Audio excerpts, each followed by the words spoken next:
de que tem valido a pena a gente concluir pelo quarto ano consecutivo esta série de final de ano chamada Colocando a Vida em Ordem. Sabia que Jesus Cristo conserta tudo? Você acredita que Ele conserta? Amém? Tem um amigo meu que alugou um espaço alguns anos atrás para a igreja, e aquele espaço tinha sido usado durante muitos anos como oficina mecânica. E aí ele aproveitou aquele lugar e disse assim, e colocou como uma frase secundária debaixo do nome da igreja: aqui conserta-se vidas. Aqui conserta-se vidas. Não é porque a igreja conserta, quem conserta é Jesus. Mas é muito bom saber que Jesus pode transformar e consertar a nossa vida. E essa série tem por objetivo exatamente isso: buscar esse Senhor Todo-Poderoso que pode consertar as nossas vidas. E quem de nós não tem algo para ser consertado? Não é mesmo? Quem não tem? Estava conversando ontem em família, dizendo: se pudéssemos ter uma igreja perfeita. Aí de repente eu pensei: bom, mas se tiver uma igreja perfeita, ninguém de nós aqui poderia estar nessa igreja, e nem eu poderia ser pastor dessa igreja, não é? Ainda mais, uma vez alguém falou que estava procurando uma igreja perfeita, e o pastor disse: então você faz o seguinte, pro dia que você encontrar, você não entra nela não, porque você entrou, ela deixou de ser perfeita. Então não entre. Por isso, igreja é lugar de consertar vidas. E hoje, concluindo esta série de final de ano, colocando a vida em ordem, este ano pela prática do amor. O ano passado foi colocando a vida em ordem aos pés de Jesus. Esse ano colocando a vida em ordem pela prática do amor. O ano passado eu encerrei pregando sobre Ezequias: põe em ordem a tua casa, porque morrerás e não viverás. Esse ano eu quero contar uma história e trazer princípios do Novo Testamento, de uma carta que Paulo escreveu a um amigo chamado Filemon. Daqui a pouco nós vamos ler alguns versículos dessa carta. Filemon é uma carta que você pode ler numa sentada, porque tem apenas um capítulo, mas é uma carta que tem ensinos, princípios maravilhosos para a gente aplicar na vida diária. E eu quero começar, antes de ler o texto, destacando quais são os personagens em evidência nessa carta. Nós temos Onésimo. Onésimo era um escravo fugitivo. Onésimo era a razão da carta. A carta foi escrita por causa desse escravo fugitivo por nome Onésimo. Também na carta tem Filemon, o dono, o senhor daquele escravo, que era amigo pessoal de Paulo e também filho na fé do apóstolo. E na carta tem Paulo, o remetente, que também havia ganhado ambos para Jesus. Paulo ganhou Filemon para Jesus, Paulo ganhou Onésimo para Jesus, e portanto ele era o pai na fé dos outros dois personagens da carta. Eu gostaria de pensar com você no início, para quem conhece um pouco dessa história, um escravo fugitivo, um senhor bondoso, que de certa forma sofreu um dano, um prejuízo, uma falta de reconhecimento. E dizer que, no geral, se a gente quisesse aqui nessa introdução fazer uma aplicação onde todos nós estamos inseridos nela, eu diria que todos nós aqui somos escravos fujões. Todos nós estamos representados em Onésimo. E todos nós temos um Senhor bondoso, um Senhor que nos ama, nos amou e nos amará a ponto de nos aceitarmos, mesmo tendo causado tanto dano e tanto prejuízo para Ele. Nós estamos representados em Onésimo, mas ao final do estudo da mensagem de hoje, você vai perceber que nós podemos nos identificar com qualquer um dos três personagens. e aí você não vai ficar de fora. Não tem jeito. Hoje você vai sair daqui dizendo: ou eu aprendi que estou em Paulo e preciso agir como Paulo, ou eu estou em Filemão e preciso agir como Filemão, ou eu estou em Onésimo e preciso agir como Onésimo. Então vamos prestar atenção naquilo que nós temos a aprender lendo o texto bíblico. Você pode ler comigo? Hoje pela manhã a gente leu aqui em conjunto, memoriza a palavra e ajuda no contato que a gente tem com o texto. Então leia comigo na versão que está projetada, por gentileza, esse texto. Vamos lá? Paulo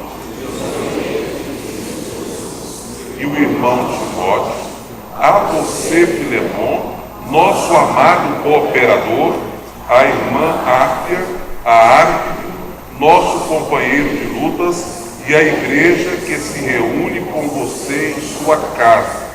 A vocês, graça e paz da parte de Deus, nosso Pai, e do Senhor Jesus Cristo. Sempre dou graças ao meu Deus, lembrando-me de você nas minhas orações, porque ouço falar da sua fé no Senhor Jesus e do seu amor por todos os santos. Oro para que a comunhão que procede da sua fé seja eficaz no pleno conhecimento de todo o bem que temos em Cristo. Seu amor me tem dado grande alegria e consolação, porque você, irmão, tem reanimado o coração dos santos. Depois, não, desculpe, esse slide aí ficou passando. O Evangelho, não precisa ler aquele pedaço lá não. O Evangelho é colocar a casa em ordem. Interessante. Nosso tema é colocando a vida em ordem. Tem gente que pensa que o Evangelho é apenas uma coisa assim meio mágica. Então um dia, até domingo passado, nós pregamos sobre aquela história do bom samaritano, né? Domingo atrasado, aliás, domingo passado foi o Natal.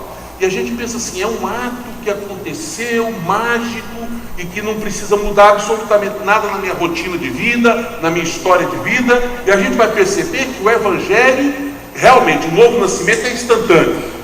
Queria que você conheceu Jesus no dia tal, na hora tal, no lugar tal, na pregação tal. Mas o Evangelho requer de você conserto, acerto. Aí depois que você conserta, acerta, começa a viver a vida cristã, você não é perfeito. De vez em quando você tropeça naquilo que você não gostaria de tropeçar. E quando isso acontece, a gente tem que parar, refletir, voltar, consertar, realinhar as ideias, o pensamento, a intimidade com Deus e dar continuidade à jornada. É interessante. Você já foi salvo em Jesus Cristo, então vai lá consertar o que está errado. O Evangelho quita a sua dívida com Deus, mas não quita a sua dívida com o próximo. O Evangelho resolve o seu problema com Deus, mas você é estimulado a ir e resolver o seu problema com os outros.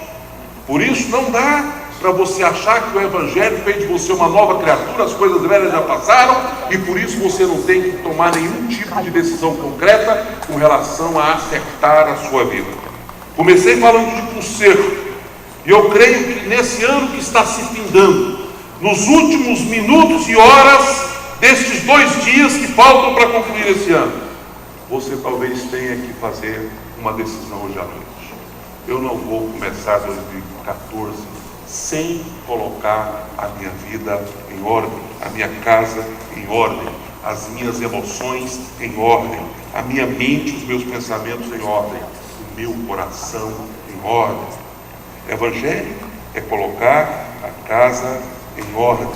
Vamos ter mais uma porção da mesma carta, junto comigo, vocês e eu, mais 2 slides. Vamos lá? Por isso, mesmo tendo em Cristo plena liberdade para mandar que você cumpra o seu dever, prefiro fazer um apelo com base no amor. Eu, Paulo, já velho, e agora também prisioneiro de Cristo Jesus, apelo em favor de meu filho Onésimo, que gerei enquanto estava preso. Ele antes lhe era inútil, mas agora é útil. tanto para você quanto para mim. Mais um: mando de volta a você como se fosse o meu próprio coração.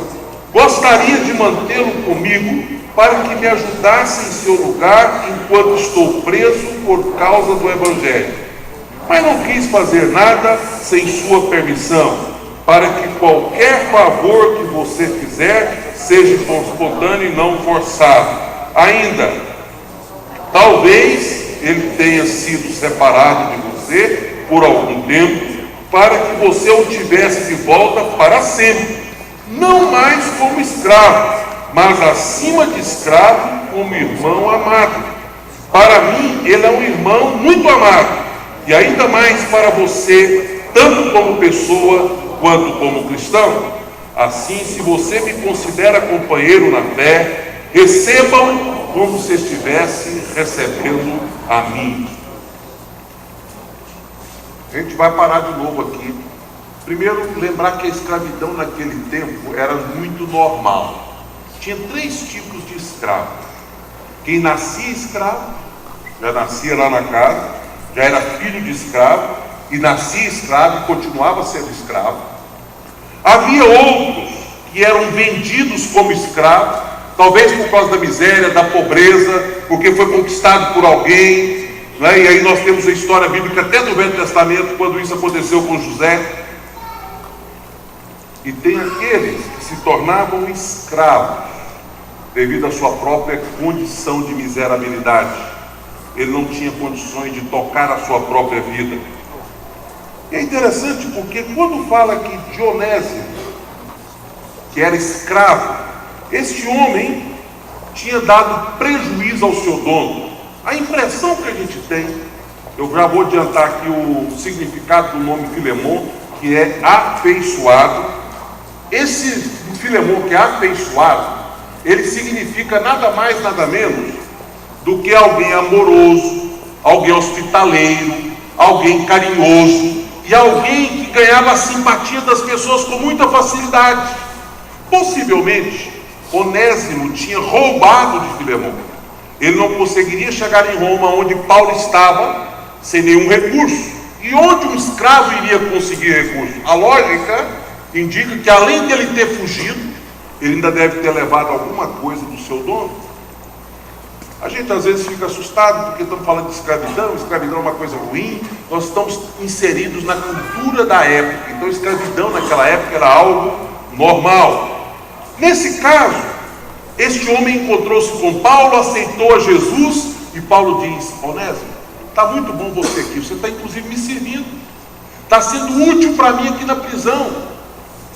Amigos meus, como o próprio Filemon, não está aqui, e você está, Deus providenciou para que você esteja comigo, mas eu não posso me acomodar, sabia, Onésimo? Você vai ter que voltar, acertar sua vida com Filemon, porque você está em dívida com o seu Senhor, está em dívida com aquele que é seu dono. E o Evangelho nos ensina exatamente isso, o caminho de volta, o caminho da reconciliação.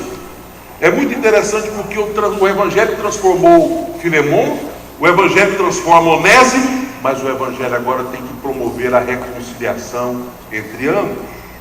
Vamos ver o que esses versículos todos têm a nos dizer sobre este homem dócil, amigo, afeiçoado.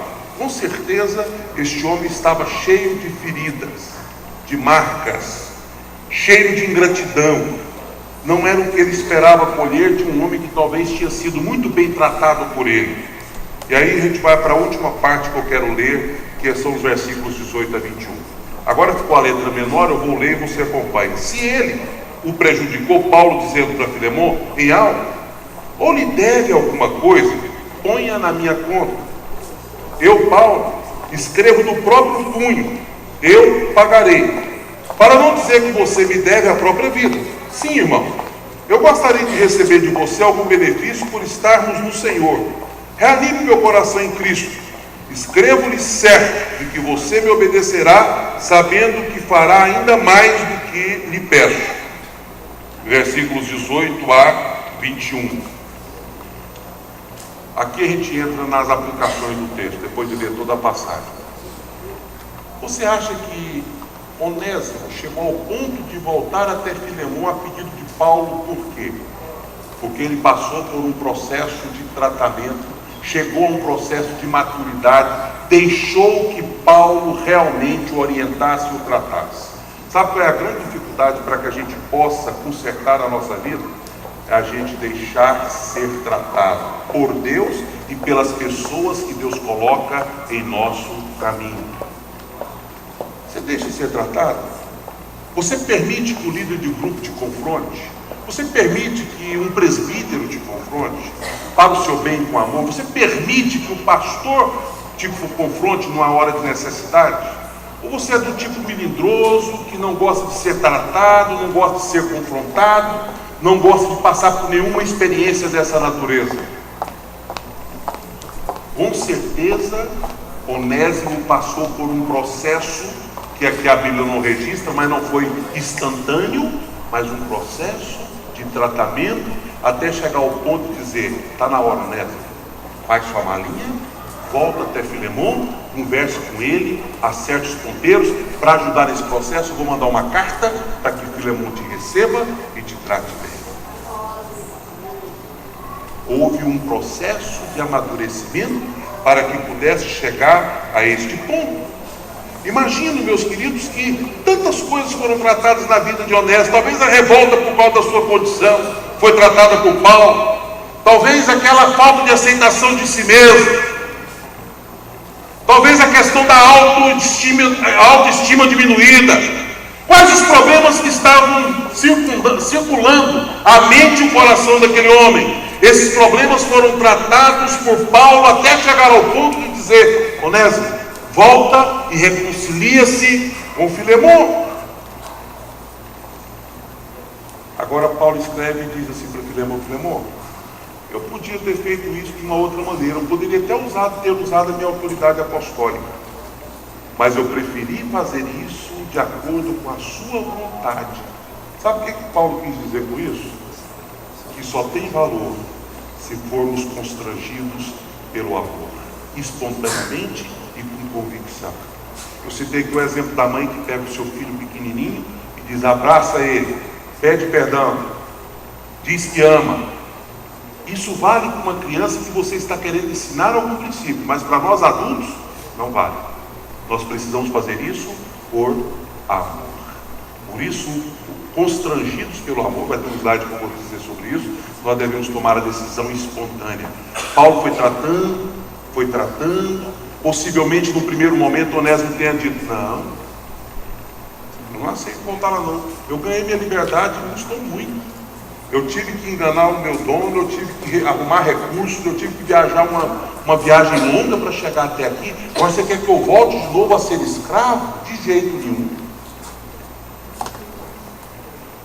Mas ele chegou ao ponto de aceitar a orientação de Paulo, porque ele passou por um processo de discipulado e de tratamento, até entender, por livre e espontânea vontade, que ele deveria ir. E Filemão entender, por livre e espontânea vontade, que ele precisaria receber e perdoar a Onésimo. Quando a gente olha para o amor de Deus derramado em nosso coração, a gente vai descobrir o seguinte: eu também sou escravo do pecado. Paulo diz em Coríntios o seguinte: porque o que foi chamado do Senhor sendo escravo é liberto do Senhor. Semelhantemente, o que foi chamado sendo livre é escravo de Cristo. Você pode repetir esse texto comigo? Vamos lá? Porque o que foi chamado do Senhor sendo escravo é liberto do Senhor. Semelhantemente, o que foi chamado sendo livre é escravo de Cristo. Vocês entenderam o que Paulo está querendo dizer com esse jogo de palavras? Nós somos livres. Aliás, o próprio Evangelho diz: conhecereis a verdade e a verdade vos libertará. Mas sabe aquela liberdade que você recebe e diz assim, voluntariamente: eu quero ser escravo de Jesus, servo do Senhor. O filho pródigo diz: trata-me como um dos teus empregados, jornaleiros. Sabemos que nós não somos tratados assim, mas o amor, nós causamos por causa da nossa gratidão, nós causamos dor no coração de Deus. E mesmo assim Deus nos amou de tal maneira que mandou o seu Filho para morrer em nosso lugar e nos comprar, pagar um alto preço para a nossa justificação. Hoje, o liberto torna-se naturalmente escravos de Cristo, porque se submetem aos seus ensinos, submetem às suas ordenanças, submetem aos seus mandamentos, e assim, por opção, tornamos-nos escravos de Cristo. Cristo é que nos conduz, mas isso tudo feito por amor. Transformação não remove os pecados que nós cometemos contra os outros, como eu já disse. Lembra de Zaqueu? O que Zaqueu falou quando a salvação entrou na sua casa? Senhor, se eu tenho, quem se lembra? Roubado de alguém, o que eu faço? Restituo 4 vezes mais. Eu vou consertar, Senhor. Eu vou pôr minha vida em ordem. Ah, não, dei prejuízo. Daqui a pouco eu vou falar sobre as dívidas impagáveis, mas eu dei prejuízo e eu quero agora acertar a minha vida para que eu possa colocá-la totalmente em ordem. Princípio que não pode ser ignorado em nenhum momento da nossa jornada. Agora, vamos trazer isso para os nossos dias. Talvez você encontre aí um marido que chega para um aconselhamento e diz: olha, eu cometi um pecado grave contra a minha esposa. Você encontra uma esposa que chega e diz: olha, eu cometi um pecado grave contra o meu marido. Então você precisa confessar, colocar isso em ordem. E ele vai dizer assim: pastor, mas eu conheço o cônjuge que eu tenho. Nós vamos ter que orar primeiro e definir o momento certo, a forma certa, o jeito certo da gente fazer essa confissão. Talvez você está dizendo assim: ah, pastor, eu não concordo. Tem dívidas que são dívidas impagáveis. E tem outras que você vai precisar de pedir o perdão da dívida mesmo, porque não dá para restituir. Onésimo não poderia pagar a dívida de Filemão. Paulo chega a dizer assim: põe na minha conta, porque eu pagarei no lugar dele. Porque ele não vai ter como pagar. Eu li a história de uma pessoa que era ladrão antes de se converter. Ladrão literalmente. Ele ouviu uma mensagem a respeito do conserto que ele precisava fazer com a conversão, voltar atrás em muitos aspectos do que ele havia feito e restituir. Ele foi até o conselheiro e disse: como que eu vou restituir? Não dou conta de pagar as pessoas que eu roubei. Existem dívidas que são impagáveis. Agora preste atenção no princípio. O princípio é: eu não vou descansar, virar a cabeça, tirar o foco, enquanto eu não consertar esta área da minha vida. Eu preciso entender que não tem como eu virar uma página e ignorar como se nada houvesse acontecido. Às vezes eu vou precisar de uma anistia. Não dá para restituir, eu vou precisar do perdão mesmo. Dizer: eu te devo, não tem como pagar, e eu quero pedir que você me perdoe. Não dá para restituir. Portanto, existem dívidas que são impagáveis. Mas sabe qual é o grande problema? É que as pessoas pensam que por serem dívidas impagáveis, não precisam ir atrás e consertar, resolver, enfrentar. Nós precisamos entender que colocar a vida em ordem significa pegar todas as coisas não resolvidas, sejam elas quais forem, e as que não for possível fazer hoje, por alguns motivos: distância, talvez por causa do tempo, por causa talvez do tamanho da dívida, das minhas condições atuais, e aí vale para todo tipo de dívida. Eu pelo menos preciso definir o seguinte: Senhor, diante de Deus eu faço um compromisso de que eu não vou esquecer, não vou ignorar, não vou virar a página e perder o foco, sem me incomodar com este assunto até que ele seja totalmente resolvido. Permita-me contar uma situação tão simples e comum da nossa casa, né, mas que ilustra bem isso. A Ivani, quando estava grávida da Mariana, tomou um caldo de cana fiado. Ela contou isso para mim, agora eu estou contando para vocês, sem autorização dela, mas não tem problema não.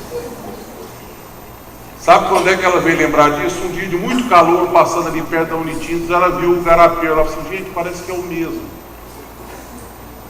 E parece que eu estou devendo esse caldo de cana até hoje. Vou lá. O senhor está aqui há quantos anos? Ah, tem muitos anos, 20 e tantos anos que eu estou aqui e tal. Então é o senhor mesmo. Quanto que é um caldo de cana? É tanto. Ela tirou lá uns 2 ou 3 valores do caldo de cana, entregou para o moço e falou: o senhor me vendeu um caldo de cana e eu estava sem dinheiro, grávida, há 20 e tantos anos atrás, então eu quero pagar o senhor. O homem assustou. Uma coisa simples, mas o Espírito Santo traz ao nosso coração as coisas simples que precisam ser tratadas. É simples, né? Mas era uma pendência. E se não fosse pendência, não lembraria. Se não fosse pendência, isso não voltaria à sua mente, não voltaria ao seu coração. É uma bobeira, é uma mixaria, é apenas um copo de caldo de cana. Mas havia no coração dela o desejo de que precisava acertar esta pendência. Você entendeu o princípio que está por trás? Tudo bem, eu tenho Jesus. Você tem Jesus? Mas você tem vivido vida coerente com esse Jesus que você tem? Você tem procurado consertar a sua vida, colocar a sua vida em ordem, baseado na fé que você tem com esse Jesus? Então deixa eu dizer uma coisa para você. Na nossa história da Bíblia, os dois tinham pendências. Filemão tinha pendência, porque ele tinha perdão para liberar. Onésimo tinha pendência, porque ele era o ofensor. Os dois tinham pendências. E Paulo tinha uma pendência. Eu, como servo do Senhor e apóstolo de Jesus Cristo, tenho que ser um pacificador. Por isso que eu disse, hoje você vai sair daqui identificando-se com Paulo, identificando-se com Filemão, ou identificando-se com Onésimo, com um dos dois. Que pendências você está trazendo na sua vida? Ah, pastor, graças a Deus eu não ofendi ninguém, não devo ninguém. Eu tento pensar, volto a minha cabeça aí para o passado, olho para trás, não consigo lembrar de ninguém que eu esteja devendo coisa alguma, e a Bíblia diz que eu não devo dever mesmo, exceto o amor. Então minha vida está em ordem. Então quem sabe você está precisando ser confrontado com um princípio aplicável à vida de Filemão. E as pessoas estão devendo para você? Qual que é o princípio? Paulo escreve e diz: Filemão, eu estou te mandando e falando a você como filho, como alguém que tem uma dívida especial. E filho, Paulo é bom para cobrar, né? Você me deve a própria vida, porque afinal de contas eu apresentei para você o plano da salvação. A eternidade agora é sua. E por causa disso, eu gostaria de dizer para você: receba Onésimo. Então você pode ser, não sou Onésimo, então você é Filemão. Precisa liberar perdão. Precisa dizer que, olha, eu vou acertar minha vida liberando aquele que está me devendo.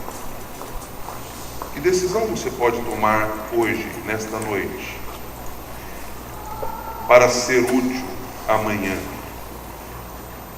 Há pessoas que colocam na sua língua, ou colocam a sua língua à disposição de Satanás.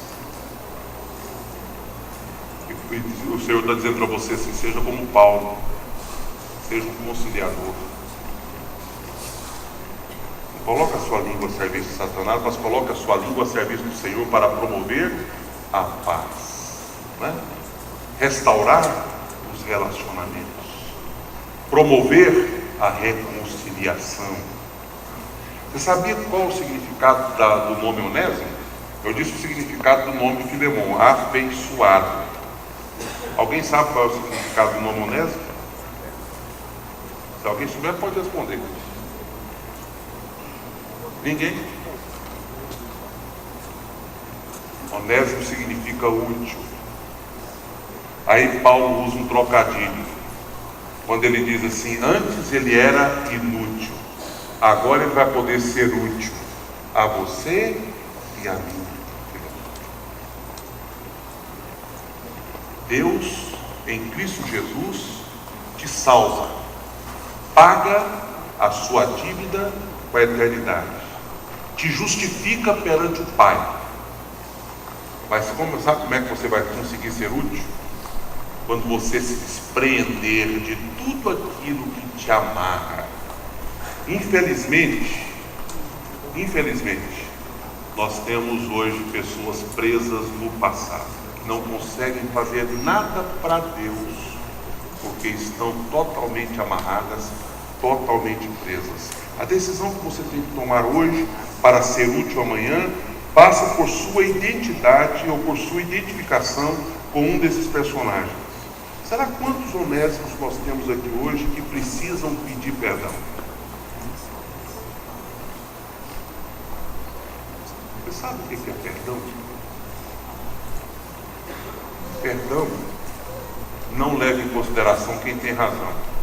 Já percebeu como que a gente vai falar de perdão? As pessoas dizem assim: ah, pastor, mas foi ele que me ofendeu, não foi ela que me ofendeu. Ah, pastor, se o senhor ver minha história, o senhor vai ver que eu tenho razão. O perdão não leva em consideração quem tem razão. Porque se fosse assim, eu nunca seria perdoado por Deus. Eu não tenho razão. O perdão, ele tem que ser liberado incondicionalmente. Estevão sendo apedrejado, vamos citar o exemplo de Jesus, você vai falar assim: não, mas Jesus é Deus. Estevão sendo apedrejado diz: Pai, perdoa-lhes, eles não sabem o que estão fazendo. Morrendo e pedindo perdão por aqueles que estavam ali executando, porque não tinha coração para mágoa, ressentimento, nem mesmo na hora da morte. Você quer ser útil em 2014? Coloca a sua vida em ordem em 2013. Como é que você pode colocar a sua vida em ordem, seu Filemon? Coloca a sua vida em ordem perdoando, abrindo o coração e dizendo: ó, vai em paz, Deus te abençoe, sabe, por causa do amor de Deus que me constrange, eu libero perdão para você, você não me deve mais nada, vai em paz, que Deus possa cuidar da sua vida. Mas se você é Onésimo, se você é ofensor, você tem que também levantar do seu lugar e ir à parte ofendida e dizer: eu preciso do seu perdão, está aqui, eu te restituo tudo aquilo que eu peguei. Mas ou então vai dizer: eu não dou conta de restituir, mas eu quero que você me libere em nome de Jesus.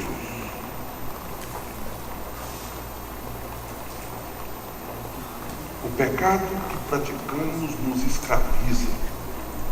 Se você não pedir perdão e não acertar a vida, você vai ficar amarrado em 2013. Nós vamos virar 2014, você vai ficar em 2013.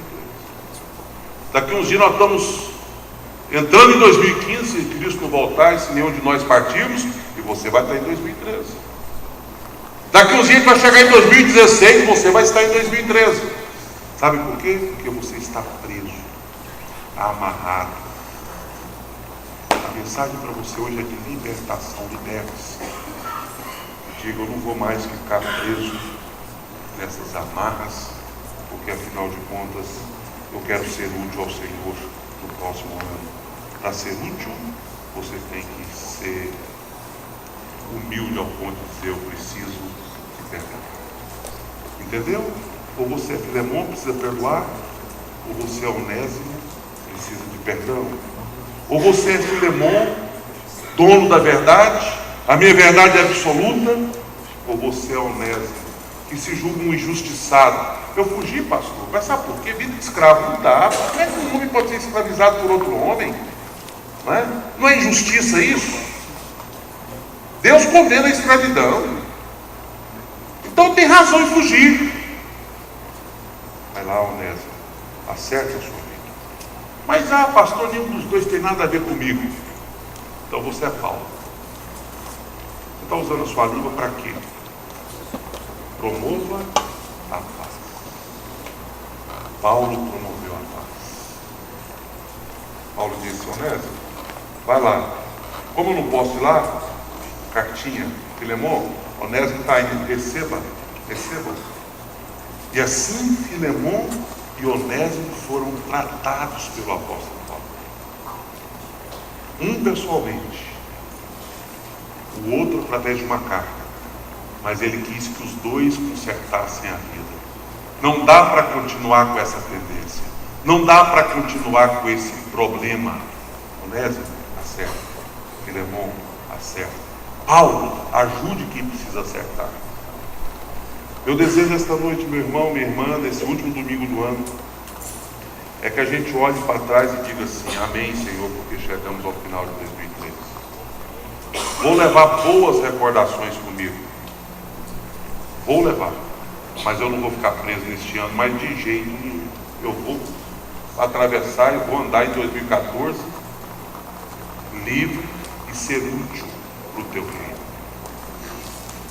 Eu quero ser útil. E para eu ser útil, eu preciso eliminar todas as pendências. Seja como devedor, seja como credor. Seja Filemon, seja Onésimo.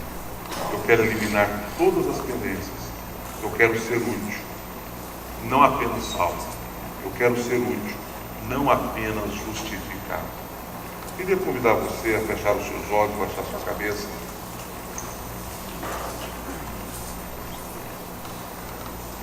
Quem é você hoje à noite?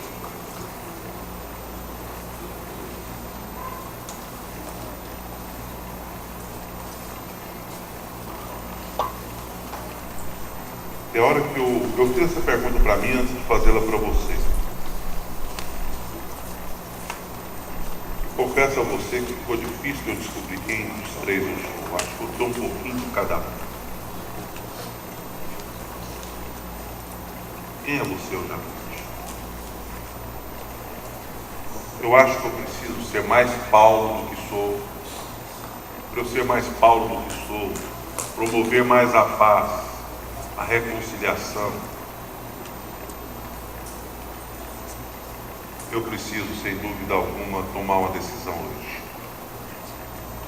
Tem hora que eu penso que eu sou meio honesto, meio devedor.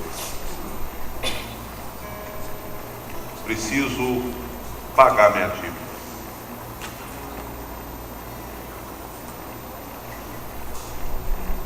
Eliminar essa tendência. Tem hora que eu penso que eu sou meio Filemon. Carrego no coração algumas marcas, mágoas, ressentimentos, alguns sentimentos assim que não faz bem para o servo de Deus, que deveria ser arrancado totalmente do meu coração. Meio Filemon. A grande verdade é que, sendo Onésimo, Filemon ou Paulo, tendo desafio em qualquer um desses personagens, eu tenho que nesta noite tomar uma decisão e dizer: Senhor, eu não quero levar isso comigo, porque senão eu serei inútil. Você já percebeu gente que vai orar, não consegue orar porque está pensando no problema que não foi resolvido? Vai ler a Bíblia e não consegue concentrar porque está pensando no problema que não foi resolvido? Vai evangelizar uma pessoa, não consegue porque o inimigo fica cochichando. Vai tomar a ceia, o inimigo fica cochichando. E por aí vai. O Senhor quer que a gente seja totalmente liberto, calido, desenvolto, caminhar de boa, não ficar preso em 2020.